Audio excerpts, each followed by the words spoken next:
Good evening. Good evening.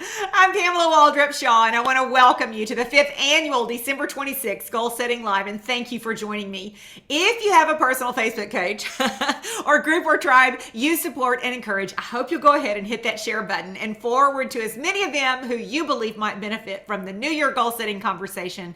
I invite you to comment through the shared time. I know you'll likely take notes, but it's helpful to many when a point is accentuated in the chat, a list that is repeated in connection to the moment, like 1, 2, 3. I'm honored, you guys. I'm truly honored, and I pray that what I've prepared, and I have prepared countless hours for this night. I pray that what I've prepared will support you to reach a place of clarity plus strategy, putting you on a pathway to experience your best year ever. Are you willing to believe in a better future? Are you ready to see, perceive, and live in a way that you invite your preferred future of 2022 into the fabric of your reality? You know, with belief comes a larger invitation to faith, right? I believe, but man, that draws on my faith. And faith, properly placed, is a beautiful, confident, and sure-footed context for living your best life. But the reverse is also true. Absent clarity, absent strategy, absent belief, absent faith equals another year of wandering, perhaps, ruminating, perhaps, and letting the circumstances dictate the results of your life. Are you ready for some clarity? Who's ready for some clarity, right? It's never been the water around the ship that sinks it. It's the water inside. And so 2022 and its epic success, rewards, increase, influence are not contingent on what's going around you or what's going on around me. It will only thrive because of what's inside. So I believe motivation is overrated. Anybody? Motivation is overrated. We've all been motivated. We get motivated and then we get under-motivated, right? Motivation's overrated, although it's important because motivation draws us into a new emotion, right? And that's important, but it's not lasting. A new you comes at the cost of the old you. And we have to have more solid and sure footing to go the distance of change and increase and intentional living. Growth requires letting go of the parts of you that get in the way of who you want to be. I'm going to say that again. Growth requires letting go of the parts of you that get in the way of who you really want to be. So in the next 45 minutes or so, I hope you'll be both inspired and motivated, but even more deeply, I pray you get a context for how to get clear, how to clear the weeds, how to get on the right path, how to stay on the best path, and how to live a result that has so far only been an occasional and ever vacillating result in your life, your work, your family, your leadership. To get that outcome, something new has to get traction. So what gets traction, right? What gets traction? Information with immediate and radical implementation gets traction. So what I'm giving you tonight, when you put it into immediate practice and implement it, that gives you some traction. Otherwise, there's no change. It's just motivation and inspiration all over again. So tonight is an opportunity, and a beautiful one, right? The day after Christmas, not even the new year. We're just kind of in the in-between. We're still like thinking about everything we ate yesterday. There's still paper and stuff around, right? Tonight is an opportunity for you to reset. My prayer is that you're willing to lay down old stories, old limiting beliefs, historical patterns you can recognize, and vulnerably also lay down the opinions of others, and be with just yourself to gain a strong starting point for this new year full of fresh opportunities. I love a fresh start. Over the next 5 days, I will personally do the work in the Breakthrough Goal Setting Workbook to strengthen my own clarity. I will set up my new prayer journal with a commitment to meeting God each morning in the quiet hours with vulnerable, hopeful, available time to read, learn, time to listen, willingly obey, and prayerfully, I'll set up my first of the new year 90-day planner for 2022. Full of refined or new goals and strategy, behaviors, and habits to strengthen or create as my commitment to radical implementation. If I only set it up, but don't do the first days the way that I'm setting it up, it's only motivation or inspiration. So as you all know, I'm sure, you can find the planner on pamelashaw.pink. There is free shipping in the U.S., excluding Alaska, Puerto Rico, Guam, and the Virgin Islands, through midnight tonight using the code, all caps, LOYAL 90, lowercase day, D-A-Y. Loyal 90 day. Loyal, all caps, 90, lowercase day. Free shipping out in the United States, excluding Alaska, Puerto Rico, Guam, and the Virgin Islands. So just like as my thank you, as my thank you to you and a jumpstart to your new year. So just like in any part of life, the right tools matter. You can't mow your lawn with a chainsaw. You can't jump a car battery with your vacuum cleaner.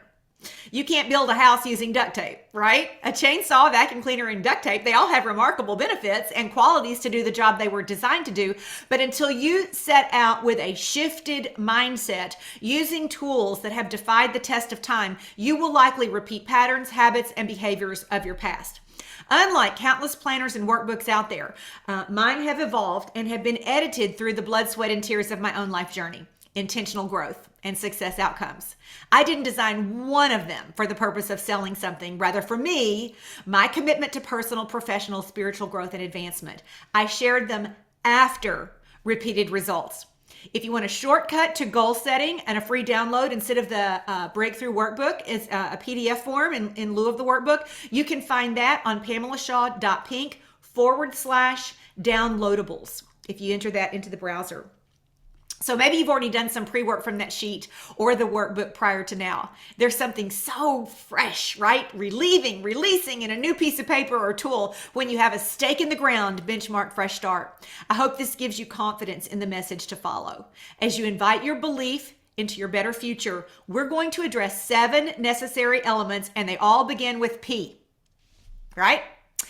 If you haven't shared this yet on your Facebook groups, I hope you'll hit that share button and offer some content to those you influence. And those of you who are fast on the keyboard, put these words that start with P in the chat. And then we'll address the first necessary one. The first one is the pause, the purpose, the promise, the problem. And then in tandem, we'll address the performance and pace. And then finally, the process and practice. You're like, why did you do that? I don't know. It just came to me that way. Okay, let's jump in with the pause. This is the step that most people skip because they have a vague idea of what they want, what they've always wanted. They've written it down before. They feel like they know what they need to do. And let's just get on with repeating the same old actions. Moments and days that don't work. They've said over and repeatedly a specific thing, but when the timeline of accomplishment is never manifested, subconsciously, you might stop believing that what you've said is even your potential reality, or even worse, you may have decided that you misunderstood the first time that you heard it in the whisper, which, by the way, is how God speaks. Get it in the whisper. So as a reminder in this section of our goal setting mastery, it's important to get quiet and to be still and to take a necessary pause, even if it's multiple early mornings in a row or a weekend getaway in an environment where you can think differently and be out of task mode. You've got to pause. The greatest, most effective question of the enemy, and yes, I do mean God's one enemy, is this question: did God really say? You know, the root and the first time this question was ever asked and the fate of mankind was based on Eve's response. So if you've questioned your direction, I urge you to consider whether or not you first established your desire under a prayerful, connected mindset. If you did, and God spoke, whether or not you've manifested the outcome is not tied to what he spoke. It's likely tied to the other elements we'll cover tonight, or at least one of them: the promise, the problem, performance, the pace, your process or practice. In the Breakthrough Goal Setting Workbook, if you do it cover to cover, it's about a 15 to 17 hour experience. But like all learning opportunities, you can break it down into a couple of chapters and get to the heart of what you really want. And that's why we're pausing in the first place. Here's the question that really the whole workbook is built around. What do I really want? Believe it or not, a lot of people don't accomplish goals because they don't clearly answer this question. When I'm stuck, it's because I have not clearly answered that question. What would make me feel that I have integrity in the way I'm living my life based on what I feel I'm called to do? What are the indications that I'm right about this? How long ago was this first spoken to me? What have I done to block or delay the manifestation of this thing? What holds me back every single day? How would I feel when I accomplish this goal? Who else would be impacted by its success? How will what I want to accomplish make a difference for others? How will it change my finances, my family, a philanthropy, or donations, or impact and influence? It's important to acknowledge that a series of unwise decisions equals a wrong choice.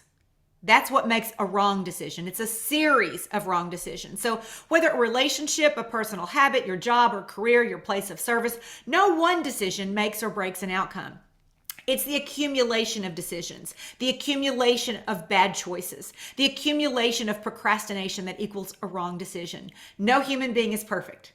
We will not make perfect choices even under the best and most disciplined circumstances. But when we're characterized by making best over good choices, by pushing through an emotion into discipline, whether we feel like it or not, to do the task, to do the action, then and only then are we defined by right decisions. So in the pause, I simply have to ask myself, who am I in private? What can I count on myself to be when the emotion or motivation is dim? What recurring thoughts do I have about my life, my accomplishment, my talent, and my calling? Am I trying to fit a round peg in a square hole to justify past non-accomplishment just to fade the glaring reality of my own delay at my own hand? What kind of thoughts ruminate over and again where I've been nudged to stop or start doing a thing? Lisa Nichols said, your lifestyle will never go where your brain doesn't live. Your lifestyle will never go where your brain doesn't live. And the reverse of that is also true. Your lifestyle will go where your brain lives. So if you need to unwrap this, look at where you are and then consider the thoughts that either got you here or keep you here. The same thoughts lead to the same choices, which lead to the same behaviors, which lead to the same emotions, which all lead to the same predictable future. And that's why we're here tonight. We want to bust all of that up. We want to recognize it. And I got to tell you, you might already know this. First of all, you're going, could you repeat all those questions? Most of them are in the Breakthrough Goal Setting Workbook, which takes some time to get through. But if you grab one or two of them that resonate with you, that's the most important thing. The most important thing in the pause is to get an answer to the clarity of, what do I want? What have I been thinking? What do I need to think differently? Dr. Joe Dispenza says the same events in our future reality are creating the same predictable emotions for us all the time. And as a result, we feel the same every day. Our yesterday becomes our tomorrow. So in truth, our past is our future. Ugh. If we want to create a new personal reality and a life, we've got to begin to examine the thoughts, emotions, and behaviors we've been living historically and change them. We must become conscious of the unconscious behaviors we've been choosing to demonstrate that have led to the same experiences, and then we must make new choices, take new actions, and create new experiences. It starts with a thought. That thought may stem from an emotion, but did you know that emotions only last about 90 seconds? It's what we do with that emotion once we feel it. We either park on it, ruminate on it, start having conversations around it, repeat it, or we're like, we feel an emotion, we're like, whoa, where did that come from? We recognize that it's 90 seconds and we can say something like, you know what, that emotion does not serve me well. And that's a lie. It's a lie about this. It's a lie about that. I choose not to embrace that emotion, because if you do embrace an emotion that is unhealthy or not true, it gets into your DNA. It gets into your cellular structure. It gets into every piece of you. And so new choices should lead to new behaviors. New behaviors should lead to new experiences. And new experiences should create new emotions. We're back to a new circle. And new emotions and feelings should inspire us to think in new ways. So, back to this question. What is one goal that has gone unmet, elusive, that you've invested more time in trying to convince yourself to move past it instead of moving through it and to it? Have you spent time trying to go around it, Trying to go over it, trying to go under it instead of just through it. The litmus test for every decision isn't what can I get away with and still make this happen? What is the shortcut? What would be the most fun? What is everybody else doing? No, it's asking the question, what is the wise thing to do? In Ephesians 5, we're warned to be very careful how we live, not as the unwise, careless, but as the wise, redeeming the time, making the most of every opportunity. So in the pause, consider this question. In light of my past experience, current circumstances, and future dreams and hopes, what's the wise thing to do? Past experience. In light of my past experience, what is the wise thing to do? If you want history to stop repeating itself, be honest. Get real. My past experience is mine and it's in the past. What happened in the past? What somebody else can do, maybe you can't. Pause. Is that consumption? Excess in some way? Food, alcohol, TV, social media, too little sleep? You are you and others are others. So a horrible justification for doing something or not doing something is based on another human. What have you learned about you that you don't want to keep getting recurring results from? And what of these past experiences gives you direction? And you're like, why are you talking about food? You know, we all just ate, girl, I had monkey bread yesterday for breakfast. I made it homemade and bacon and cheesy eggs. I'm not talking about what you had for Christmas. I'm talking about every other day. And I'm not just talking about food. Consumption comes in every form imaginable. So if you want history to stop repeating itself, consider your past experience. Then let's go to in light of my current circumstance. In light of my current circumstances, what's the wise thing to do? I will simply say this. You don't have as much time as you think. All good things, even when your focus is tight, take longer than you might expect.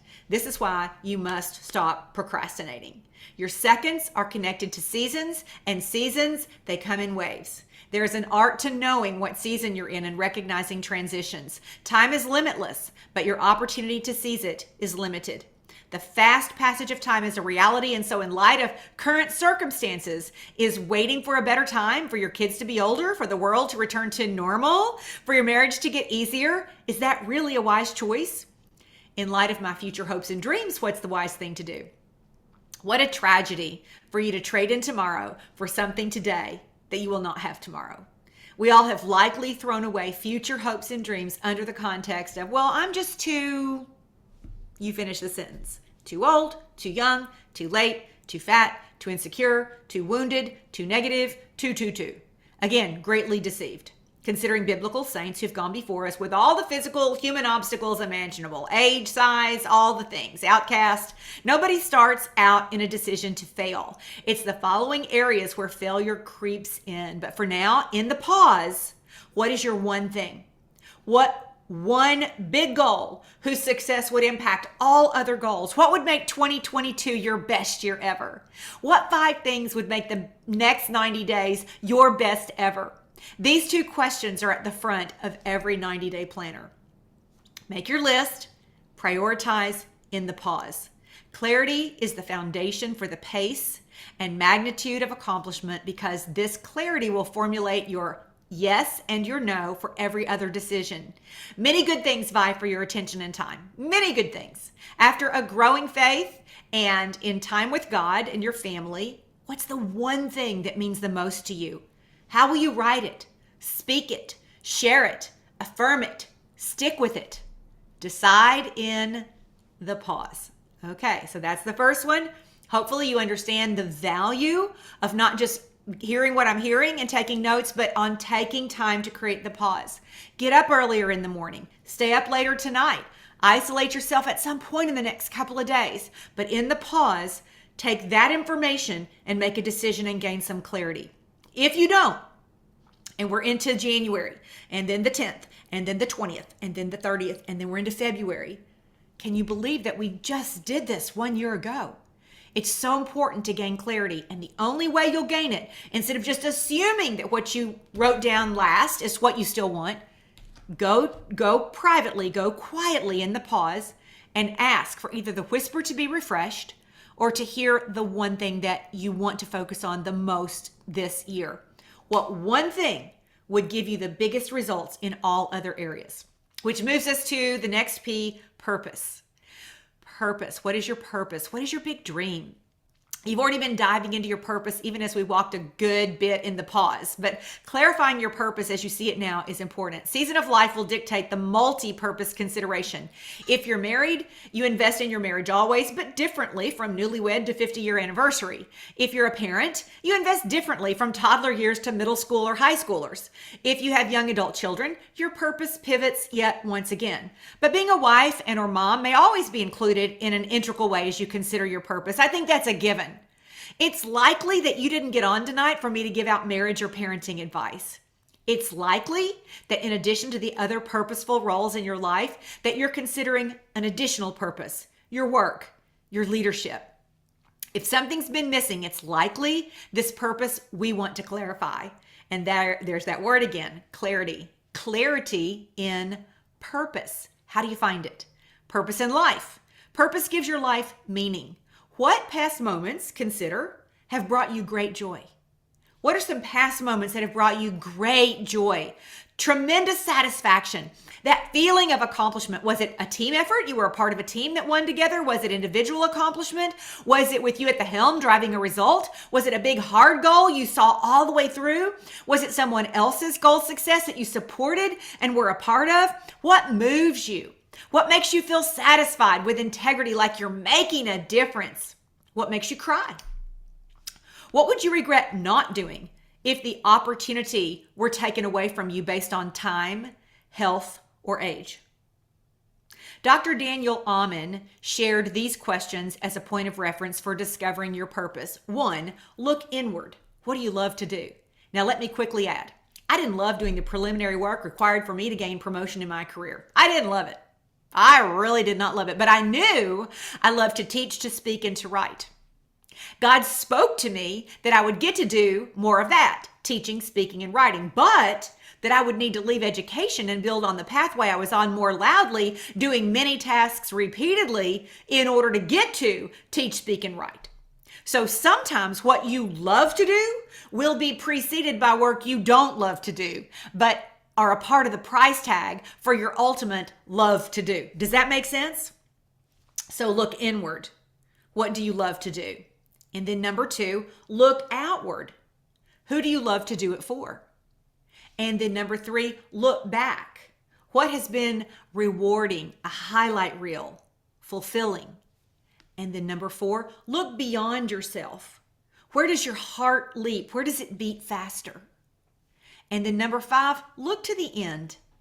What will your talents developed into strengths look like? How will they provide for your lifestyle, and how will they impact others? So can you paragraph your purpose? There are guided questions in the Breakthrough Goal Setting Workbook because there are spaces in front of each 90-day planner for you to dialogue both your vision and your mission statements, which are wrapped in your purpose. If you only write this out once, if you don't revisit it often, if you don't repeat, visualize, and memorize, your bigger purpose will be drowned out with the cares of this world, the loud circumstances of the day, and you will drift back into 2021 results and beyond. The pause is to gain clarity on your purpose. Now let's consider the promise. How are we doing? I noticed that the chat slowed down, so I'm going to assume that you grabbed a piece of paper and you started writing. Is that correct? Let me know you're still there. Okay, you're still there. All right. Okay, let's get into the promise. Thank you for that. Okay, let's jump into the third P word, promise, right? What promise are you operating out of? By promise, it's going to ask you a couple questions like, what do you believe? What do you believe? What's been promised to you?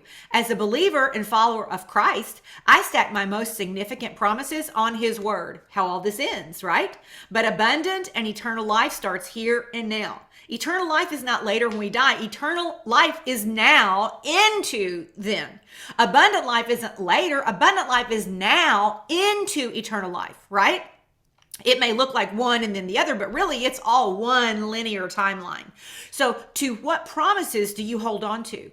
If you don't feel like you have a promise, it'll be easy to distract or procrastinate yourself into a historical existence. If you do have a promise in mind, then you also have a trust, a belief that even though you can't see it, you know you're moving towards the unseen victory. All future victories are unseen today. All future experiences are unknown today. In my quiet time, I read an affirmation I wrote a couple years ago to keep me focused on both gratitude and the promise, and I'll share it with you. You might want to put it in your affirmations this year. It's simply this: thank you, Lord, for beautiful and favorable circumstances I cannot yet see. There are days when I say that, and I always say it out loud.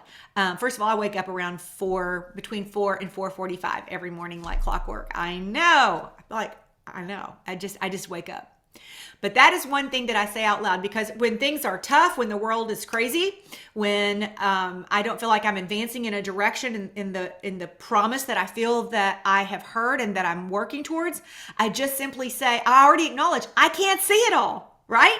So thank you, Lord, for beautiful and favorable circumstances I cannot yet see. Christine Kane posted, it's so hard to keep trusting God when you can't understand what's going on. Anybody? Can I get an amen?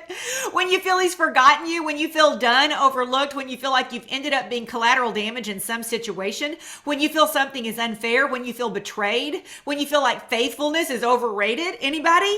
When you feel obedience is it's just too much like hard work. Like obedience is hard work. When you feel like you've been let down again, when you feel it's never going to happen, when you feel like you can't catch a break, when you feel like you'll never get a second chance or a third, when you have no strength to get back up after you've had the wind knocked out of your sails again. I know it's hard, she says, but please remember that faith is predicated on trust, not understanding. I know you don't get it right now, but hang in there. End of quote. I'm going to urge you to take one of my affirmations. Thank you, Lord, for beautiful and favorable circumstances I cannot yet see. You know, we're kind of spoiled. I mean, I'll speak for myself. I think we all are, but I'm not judging you. I think I'm spoiled. I expect 5G speed. I expect to be able to get right back in Facebook, certainly faster than 24 hours. And the truth is, I may never get in. I don't know the outcome. You know what I finally said this morning? Lord, maybe there was a hater waiting to come at me on Facebook.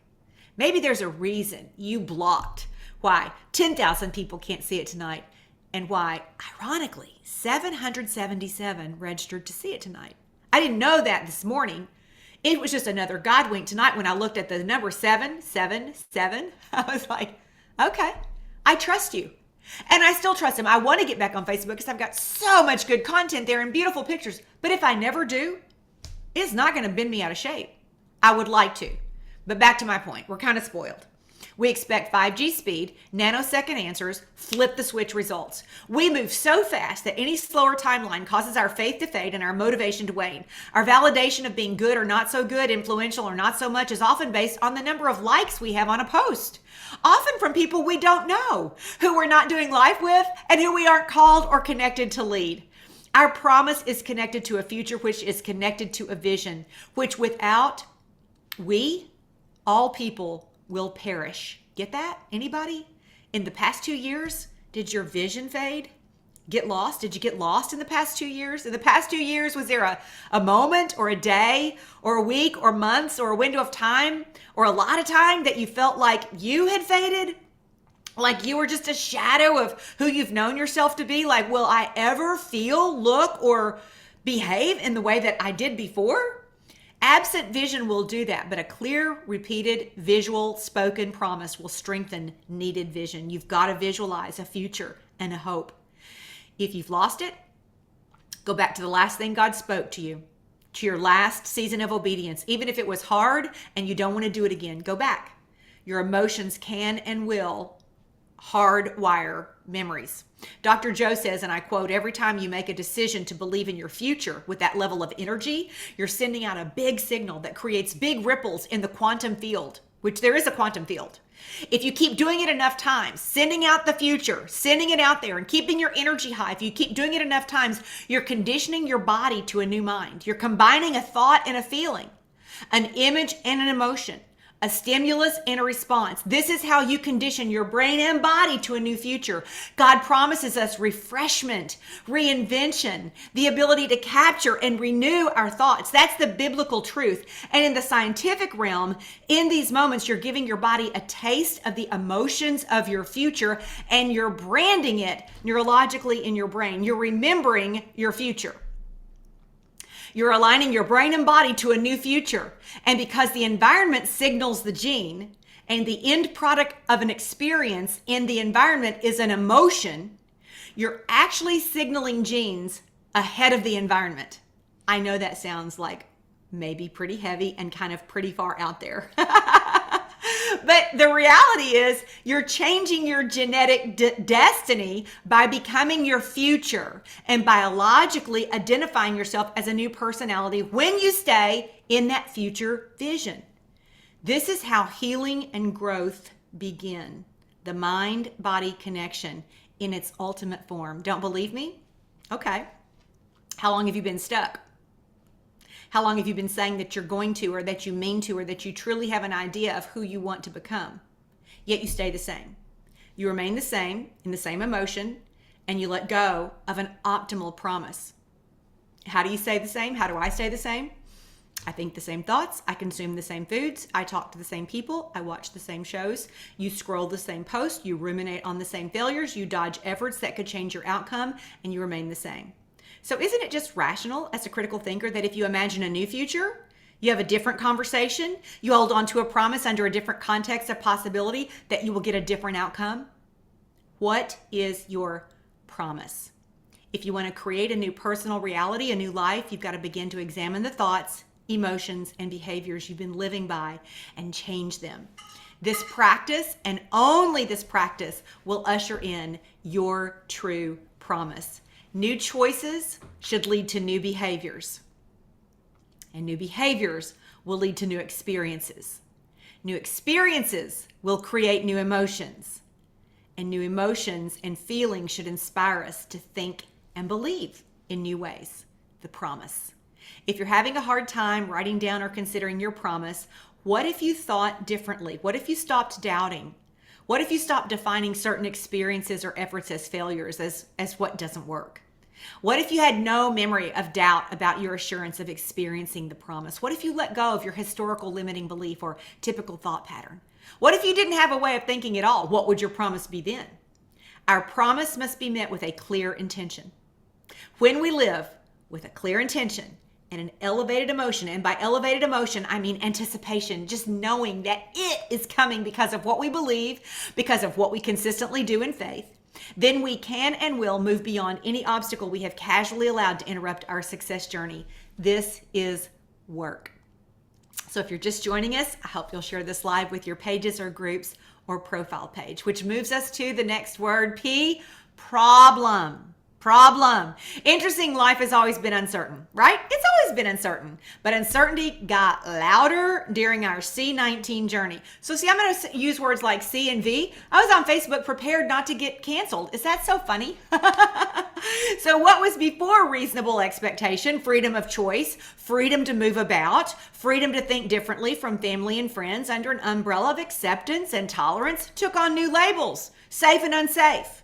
Life became more uncertain. Our own risk-reward quotient came down to mandates, quarantines, fear, division, and separation, more uncertainty.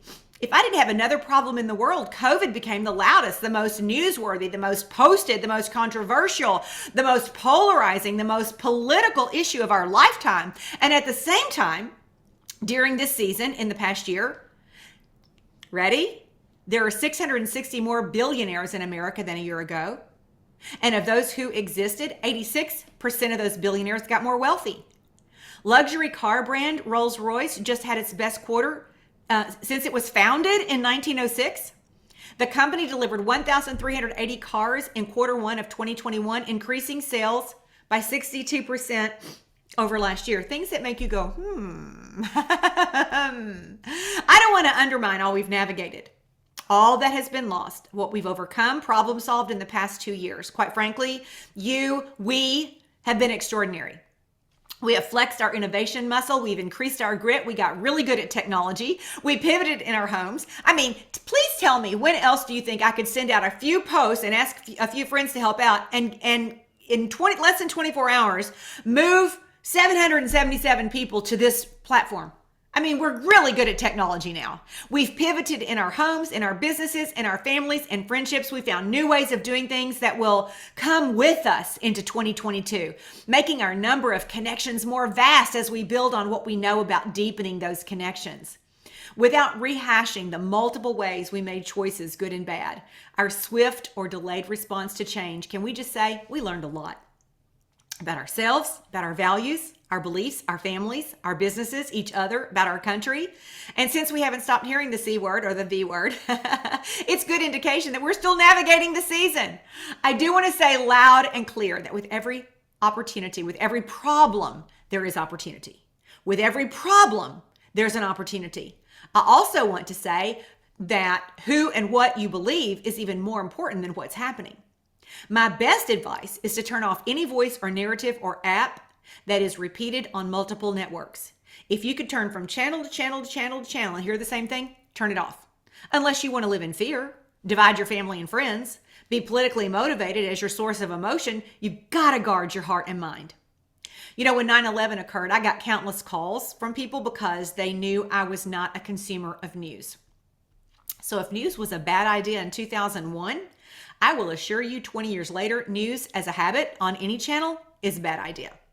So, do you need a truth compass? Yes. But any narrative or pattern that breeds fear cannot be in your best interest. Fear does not create. Fear does not live in joy and faith. Fear does not vision cast. Fear, its problem. What you imbibe, you will wear. In your thoughts, in your cells, in your body, in your emotions. You can't take in fear and breathe out encouragement, innovation, and belief. What you consume has an impact. And friends, the news is just one source. In our hands, at the touch of an app, is more news, other people's Pinterest lives, bodies and businesses, pop-up apps, pop-up news. You don't need me to describe this. It's in your everyday. It's a problem. Interesting fact, Rolls-Royce doesn't advertise on TV. Why? Its clientele doesn't watch TV. So there's that. And of course, there are the other problems we had before C19. Relationships, codependency, addiction, finances, a terrible boss, a coworker, wayward children, special needs, a troubled marriage, saying yes when we meant to say no, generational trauma, toxic habits or patterns, unforgiveness, resentments. We already had problems. But with every problem, there is rich and fertile soil for new possibilities, for new opportunities. I want you to make a list of your problems. Yep, that's an assignment. Make a list of all your problems. And yes, write them out. Everything that comes to your mind as a problem. Now consider, what opportunities exist in the middle of these problems? Do you need to draw a boundary? Do you need to delete some apps or some follows? Do you need to limit conversations and physical space gatherings with some family, friends, and acquaintances? Do you need to completely stop and separate from someone? When we stay in our problem without considering the possibilities, we draw the same energy to ourselves, we ruminate the same thoughts, and we become discouraged when we reap the same results. But it's all so predictable. Often a lonely season precedes a season of celebration. So don't be afraid of drawing some boundaries and getting rid of some connections and some visualizations. And I use the word lonely because sometimes change can make us feel uneasy, even when the change is perfectly aligned with increase and promotion. So what makes us lounge in our comfort zone is not the same thing that will catapult us into our promotion zone. So look at your problems through a new lens. What are they? And what have you known you need to do about some of them? And which of them can be left alone? What would improve when you take action on your purpose? James Clear states, life rarely changes in a positive way without an increase in responsibility. That can mean taking ownership of your health or committing to a new relationship or starting a business, whatever it is. If you want the trajectory to change, the amount of responsibility usually has to change. And sometimes when you draw a boundary around a person, they don't even need to know. You just don't show up anymore. You don't engage anymore. And maybe that's not your thing, but it's important to consider in times of change, dream big and address the problems by considering the possibilities and opportunities. In every problem, there is a possibility. I want to leave this section with the word on perspective. It's not one of the words I included, but it does still start with a P. We've heard it said many times, if we were in a group of people and everyone left their problems in the center of the room, we'd quietly go grab ours and take them back. After midnight on December 10th, tornadoes ravaged many states, Bowling Green, Kentucky being one of the hardest hit cities. I don't know what my biggest problems were before I went to bed that night. Truthfully, I was somewhat nostalgic, as December 10th and 11th were the days we celebrated my late husband Jerry's life. When Thomas woke me up in the middle of the night, December 10th, telling me to urgently get downstairs as a tornado warning was for our area, I begrudgingly followed protocol. I didn't have a great attitude. I value uninterrupted sleep. So when he called me and bypassed my nighttime setting, I did not want to come down, but I knew that he was concerned. As our power went out during the peak of the storm while we sheltered on the bathroom floor of an interior wall, we also lost the local broadcast. I could hear the roar of a tornado on the ground around us, but not coming at us. I could hear it around us, but not coming at us. And as it started to calm, with only just rain and thunder and wind, around 2:15 a.m., I went back to bed and I woke up to the dark. Still no power. That's odd.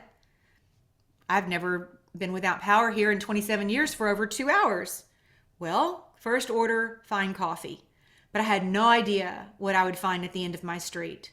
No power all over the city. It was pitch black. Granted, it was only 6 in the morning, but even at night, there are street lights on and house lights on and people going to work. But it was dark, dark. A woman's shadow standing in her yard, a massive tree on her house, one on her car, and one in her yard. I rolled down my window. It was still raining, and I said, "Is that your house?" And she said, "Yeah. Where are you going?" I said, "Well, I was going to go get some coffee." And I said, "What can I do to help you?" And she goes, "You can bring me back 2 coffees. And I said, I may have to drive to Nashville to get them. I mean, it's dark. Are you okay?" And she goes, "Yeah, but we would love coffee." I'm like, I'll be back with coffee. I'm still in glasses and my hair is up and sleep pants, and I hadn't even washed my face. I didn't even brush my teeth. I knew it was bad.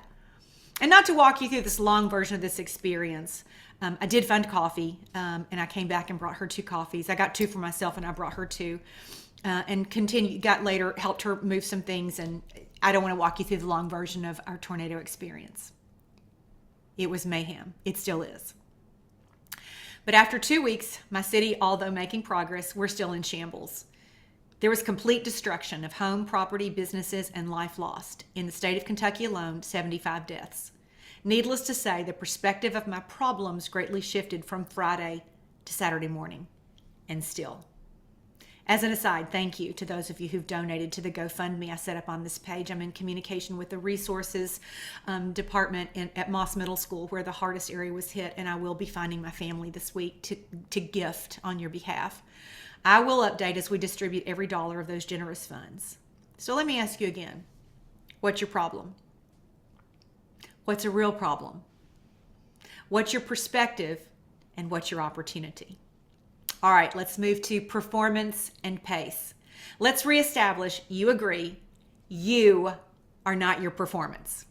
You are not your title, and I'm not either. I'm not my performance. I'm not my title. We're all just human beings right here. You're not your earnings or your zip code. So I'm not suggesting you tap down louder to get it done. I use the word performance to point to the activity you provide towards your purpose or goal within the hours of a day. We all perform. We do what we do with excellence, or we do it out of habit. Sometimes what we do does not yield a result, but we keep doing it anyway because we like it, or it's familiar, or we have false hope. I'm a huge proponent of trust the process. But if the performance doesn't yield results, there could not be a more ignorant phrase to utter than that. I'm just trusting the process. Don't. If it's not bringing results, don't trust the process at all. And don't trust time. Time is elusive and it will get away from you. Trusting the process means you have a performance habit that produces results that over time you multiply into momentum, and that is a process you can trust.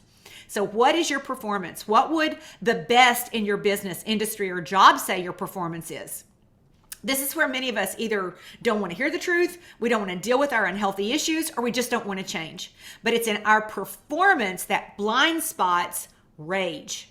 People the best at their craft do something productive towards it every day, excluding the Sabbath.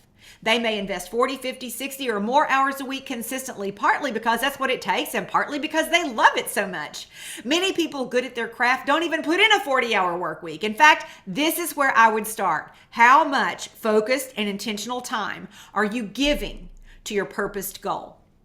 Lots of people want the perks without the price. They want something different without doing something different or something more. Performance means growth, and growth means change. Ah, that word. Dr. Maxwell says if we don't change, we don't grow. And if we don't grow, we aren't really living.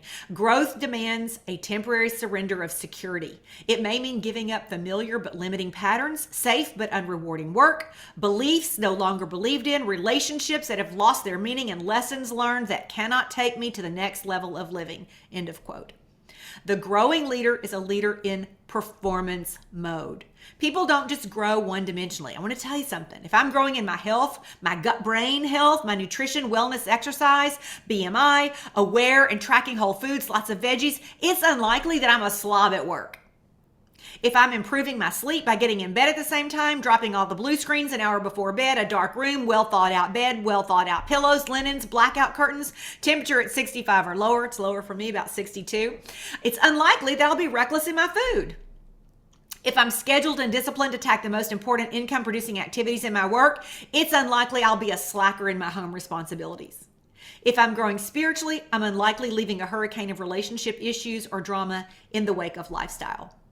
Growth works in tandem and in cross categories. So let's bring back the word performance. 1 low, 10 high. How is your performance at work? Before you answer quickly, what are your results? Do they match your passion, your preference, your promise?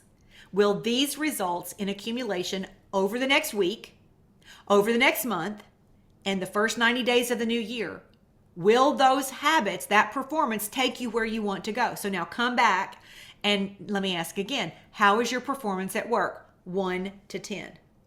What would make it a 10? What could you affect today, tonight, tomorrow to raise that number a little bit? List 3 things you could do first before everything else you do that you already do to make it a higher caliber with higher results. What keeps you from already having done that? When you do those things, will the other actions you take be diminished, or will they still get done? Do you need to take something off your plate to make this area shine brighter? Where did you say yes when you meant to say or should have said no? Your yes and your no, consider them from fresh eyes. There are many times in life where we do what we do because we've always done it that way. You know, the frame of our day, how we get up and how we start, the first 2 hours, the last hour, schedule our work tasks, yes to multiple people. Think about an elephant. Did you know this? They have a chain around their ankles when they're young, a big chain around their ankles when they're baby elephants. But when they get older, only a string is needed to keep them from going anywhere. They only know learned behavior, so they remain chained, when in reality, nothing is keeping them in the same place. It's just habit, belief, a limitation facade. So what do you need to call and say no, or back out of, or whatever you need to realign your time with your priorities? And will you do it? This is when it gets hard, y'all. This is when it gets hard. When you know you need to say no to something and back out of it, and or draw a boundary, and or up your performance in a given day, whether it's, network, whatever it is, network or whatever it is. This is the doing, the performance element of it is everything. Will you? What keeps you from doing it ASAP? Is it the need for approval, an easy win, an excuse for not achieving someplace else? What's kept you from these awarenesses or choices up until now? Before I go further, I want to say, we've been through a lot. The past 22 months have taken us on a journey that no one in our lifetime has experienced, and prayerfully, no one coming behind us in their lifetime will. Let's agree that we've had to work at our mental health. Let's agree that we've had to work at our health. Heck, let's agree that we've had to work at getting dressed in real clothes. So we're going to give ourselves a little bit of slack, but it's time to take it up a notch. Do you agree? It's time for us to say, okay, no matter what's going on around us, it only matters what's going on inside of us. And if we want to get better on the inside, then the outside and what happens around us will take on a completely different view. All right, we've taken your work on a scale of 1 to 10. Let's take your finances on a 1 to 10. How is your performance? What's the biggest problem? Don't say earning more. To have the blessing of managing more, you've got to be able to manage less. This I know all too well. Trust me. So where do you get sloppy with your money? It's a catch-22 though. In some endeavors, it takes money to make money, and being cheap will not serve you. If you're an entrepreneur building a business, I'm primarily referring to house help, errands, delegated dollar jobs that could be better using your personal performance time to affect a higher level result actions. You have to pay people sometimes money that you don't have, but you got to balance all that because you do have to manage what you have within realms as you earn more. We could take every category listed in the 90-day planner of all the different categories of life. And I recommend you do this and rate 1 to 10 your current performance in each category. You can't change everything at once, but there's one category that will cause you to up every other one. Which one is it for you? If your business or job or side hustle is the thing that needs to grow, when excellence consumes your performance and you hold yourself to results in the day, not tomorrow, today, results today, results this week, results this month, results these 90 days, and so on, this excellence will leak over into other categories. And I would say get these right first and in this order: spiritual growth with your Creator, your job, career, or business, your health and wellness, nutrition, exercise, and your finances. Get them right in that order. Pick the most important one of those 4 that needs the most attention from you to enter 2022 with a determination like never before. Your pace of advancement responds to the urgency you give to these tweaks, corrections, and renovations. You want to advance slowly? Make slow corrections. Get slow, if any, traction to advancement. That which we give our attention to is what we become. If we give our attention to problems, it's what we become. If we give our attention to fear, it's what we become. If we give our attention to TV, their narrative is who we become. If we want one outcome but give no attention to it, we become what we do give our attention to. We don't get a healthy body in business, growth, consuming fast food and Netflix, right? Fast food is not cheap. It's a slow death. Netflix is not free. It's wasting time. Pam, are you saying you never watch Netflix? No, we do. But it's very scheduled and it's very limited, and it's never instead of having a productive day. There's no way to focus on something and not let it impact our soul. Our time is our life, and what we give our attention to opens the window into our soul, and that's reflected to the world. So how fast do you want results in an area? Pace is associated with discomfort and desire. I'm going to say that again. Pace is associated with discomfort and desire. So, in the gym, whether I'm sprinting fast for a short distance or going for a long distance, there's pain. I don't love to run. The pain subsides when I walk or quit. If I can connect my urgency to my discomfort, my health, my heart, then I can and will keep sprinting and do the complete reps. But if I don't connect that effort to a result, it's easy to cheat, to stop, or even skip a workout. So understand that pace will be reflected within your tolerance for pain, for change, for correction, and an upped performance. Okay, how are you feeling? I'm coming at you kind of hard so far, but I'm also talking to myself. Don't worry. Every class I've ever taught, I'm the context for the content. So, how are you feeling? I hope aware. Maybe a few light bulbs going off, maybe a little bit inspired. Okay, good, doing great. Okay, good. All right, then I'll keep going. So your pace is within the quality of your performance. Want to get results faster? Up your pace and stick with your performance. And the process of accumulation over consistent time. It's never the one thing you do. It's never the one bad day you have. It's never the one off day you have. It's the process of accumulation of what characterizes you. Okay, so let's quickly move to process and practice. All right. This is where I've spent 3 decades teaching, practicing, building on the message that has become Design Your Life. There are hours of free video messages on my website, YouTube channel, 4 years of goal setting held on December 26th, and miscellaneous videos on micro topics about the planner, the process, and the practice of designing your life. There's one walkthrough of the planner in a video called The Method. It's on pamelashaw.pink. I'll be candid. This is where people revert to old habits. They get excited because everything leading up to this makes sense. They process the pause, the purpose, the promise, the problem, and even performance. But when we get to practice, where the neural pathway is so established, that crease in the piece of paper, if you will, is so repeated, making the change to decide key behaviors, to decide what those key behaviors are going to be, to write them down in the planner. What are my key behaviors going to be? To write them down and then check them off day after day. Those determine the habits that would support those behaviors and begin to invent or stack new ones in accountability, tracking, and repetition day after day after day. This is where people get stuck. They don't want to do the day-to-day work because it feels monotonous. You don't see results on day 1. You don't see results on day 2. You don't, after day 5, you're like, oh, I'm just saying the same thing.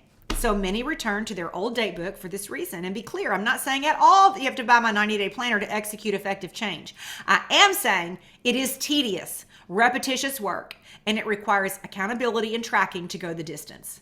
There is an amazing dopamine boost that comes from checking off a task, tracking day 7 of something, day 21 of something, day 63 of a new habit formation, using a colored pen to highlight and transfer a list. The dopamine burst is real. The benefit is real, and the process matters. It's never the huge, gigantic one thing, one day, 1 week, or even 1 month. It's the small habits and choices, key behaviors, most important things. It's your private world, how you spend your mornings, what you listen to that fills your mind, whose message or posts you imbibe, how you talk to yourself, what you watch, read, speak in conversation. It's who you surround yourself with. It's what you consume physically, mentally. It's how you move. It's how you treat others. This is the person you become. Strengthen new small habits each day. Build new ones to support the person you want to be, and then strengthen them. The only way to do this is through intentional training, just like going to the gym. When I go to the gym, on the board for my strength class, my 8 o'clock class, there are usually, maybe 6 or 8 segments. Sometimes we're doing two exercises in one segment, and sometimes it's just one. But what I need to do is on the board, and either do the board under the coaching of the advisement of my coach, correction of my coach, accountability with the people that I work out with, or I don't go, or I halfway go through the workout, or I leave early, which I don't do either one of those two things.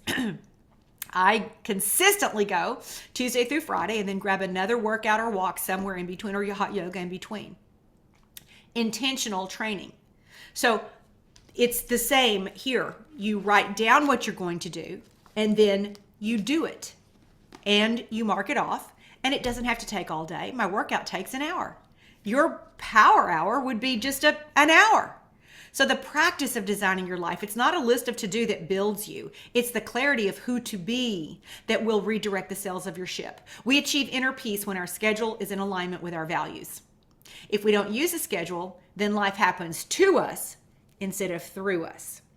If you want to be a person who always meaning to, but really you're a procrastinator, embrace the discomfort of now. Want to be a person who does hard things, but you only post the meme and look for the number of likes, but you never do the hard thing for more than a day or a week? Do something hard for 90 days and don't post about it don't post about it at all until you have some traction and results. I worked with my own planner for 2 years before I shared it at all. You want to be a person who gets healthy, but your cravings you like better? Go to sleep hungry one night. Test out intermittent fasting under the supervision of a strong functional medicine doctor who understands nutrition. Did you know that most MDs have less than 12 hours of nutrition in all of their education? And then after that, as a blanket, not specifically to any of you who are amazing physicians or are married to one, big pharma reps educate doctors. Did you know that? So when I talk about nutrition and, all this stuff, I actually have studied a lot of it. My mother asked me recently, she goes, well, after your current career, maybe you want to become a, functional medicine doctor. I am a health and wellness enthusiast. Why? Because I love the way my brain works when I know I'm treating it with respect. So when in the past 2 years have you heard anybody educate on the news, on mainstream anything? Have you heard anybody educate preventive health, lower BMI, vitamin D levels, the value of movement, early supplementation to suppress viral load. Oh, I digress. But the reality is all of that works. So take charge and get intent on your process and your practice. The elements of the 90-day planner that are superior to other goal systems, systems are simple. One, goals, affirmations, and vision all wrapped into the same book. Goals, affirmations, and vision all wrapped in. Frame your day. First 2 hours, last hour, every single day. It's a chance to write down and check off or design what you're doing and then check off that you did it. Key behaviors and habits so that you're focused. If you don't know what habit you're working on and you don't have it written down every day, guess what? I could ask you and you would not know.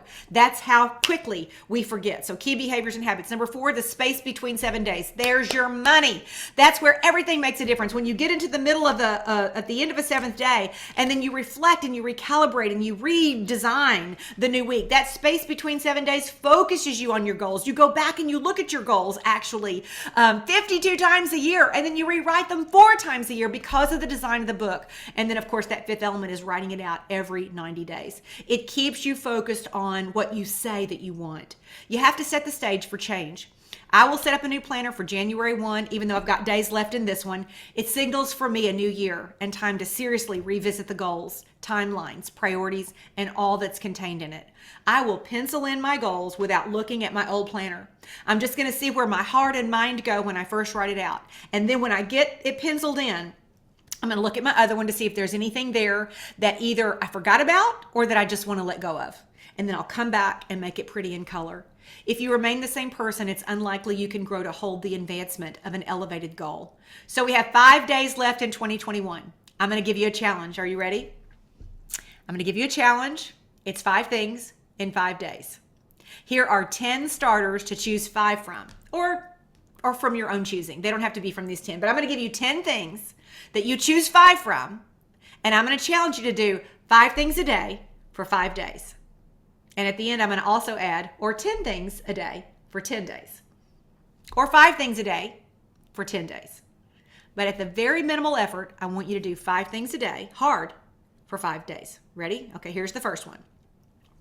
15 to 30 minutes of reading, journaling, meditation in your morning devotional. I will be candid with you because of the time I wake up, which is around 4:30 or 5, closer to 4:30.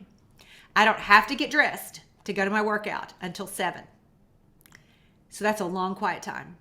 And I fill it with prayerful meditation, sometimes breathing meditation, reading from my devotional, doing BSF homework. I'm working on a boundaries workbook. I've actually started writing a book. So that first 2.5 hours. So when I'm asking you for 15 or 30 minutes, I just say that, not to say, no, I'm better than you. I'm just saying 15 to 30 minutes is reasonable for you to set your alarm earlier to do it. All right. So 15 to 30 minutes, reading, journaling, meditation, morning devo. Number 2, choose a nutrition plan you believe in and stick with it. No cheat days, no fast food, no processed food for 5 days. I think tomorrow would be a great day to do that, don't you? I mean, warning, it's going to be hard. Number 3 is together, no sugar, no alcohol. I could give you an hour on why no sugar, no alcohol for your brain and for your body. I don't know if you follow Dr. Daniel Amen. I think it's Doc_Amen, like amen, on Instagram. But if you want to look at the brains of people who do not consume alcohol compared to people who do, even on a very low level consumption, it will blow your mind. My choice for no alcohol is that my son is a recovering alcoholic. He does not use the word alcoholic, but he is sober for 2 years now. And it's just not a part of our lifestyle. I do not want to be someone who is ever in a position to tempt him or make him feel left out. So it's just my choice. And it's an easy choice for me. It's really no big deal. Sugar is a challenge, but I don't do sugar day to day. I had it yesterday. Monkey bread was awesome. Sugar is a great inflammation agent. And you have to look at what is hidden sugars. So no sugar. And if you're reading something that's a package, like this is a water bottle. But if you're eating something out of a package, it's not a whole food, and it will have micro things that you don't know what they are, and it will almost always have hidden sugars and hidden other bad things. So, number 3 is no sugar, no alcohol for 5 days. You might want to choose that one just for your brain and your body. All right. Number 4 is recite your affirmations in the morning and at night. Maybe you don't have them written out yet. Maybe you do have a couple from this past year that you like. Maybe you just want to put a couple on a card. Maybe you want to add the one I gave you. Thank you, Lord, for beautiful and favorable circumstances I cannot yet see. But recite them morning and evening out loud. Number 5, network for your business in person. 5 connects a day for 5 days. Ooh, that might be a good one.